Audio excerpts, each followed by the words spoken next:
Now, this is, of course, also a question that many researchers try to answer. What's the best way to approach someone who is vaccine hesitant? And we have one of those researchers that we're going to speak to today. That is Professor Charles Wiysonge. He is the director of Cochrane South Africa at the South African Medical Research Council. Professor Wiysonge, welcome. Thank you for joining us on our show. We've heard from our previous guest that empathy is really important when you speak to someone who's vaccine hesitant. What does the research say? Thank you so much, Mia, for inviting me to have this conversation with you. Yeah, just for a start, let me just tell you that I am vaccinated, and everybody in my family who is 18 years or older is vaccinated.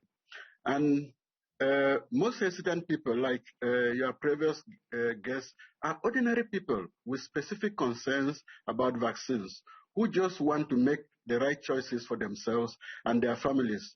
So listening respectfully to their concerns is very crucial. And I agree with your previous guests that it is important to have empathy when you speak to vaccine hesitant people. Scientists like us are used to looking for very high certainty evidence and presenting it with precision. However, evidence is not enough in itself to reduce hesitancy.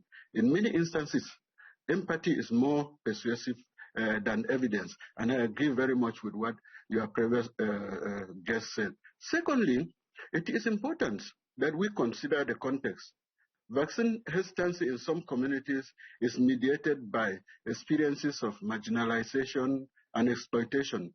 So to adequately address vaccine hesitancy in such a community, we must take the time to understand the reason for the hesitancy and to know the context where it comes from. We may not always agree, and that is okay, but we must start with the humility to understand the context. And the third thing I want to say is that we need to validate strengths. We should begin the conversation with a vaccine hesitant person by saying that it is admirable that someone cares so much about their family and wants to make the best choices for them. For example, if someone were to say that on a scale of 1 to 10, that their willingness to take a COVID-19 vaccine is 3, you should congratulate them and say that it is fantastic, that it is not 1 or 2. So this positive approach makes a person more receptive to information. And once a person feels heard, when a person feels validated, and once a person feels understood, he or she is likely to listen.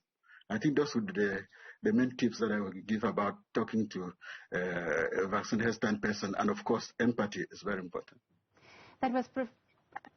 That was Professor Charles Wiysonge from Cochrane, South Africa at the South African Medical Research Council. Thanks very much for sharing your thoughts and your tips with us, Professor Wiysonge. And if we reflect on that interview, I think the main takeaways are have empathy, acknowledge the context of someone's fears, and also let them feel validated and don't just dismiss what they've got to say.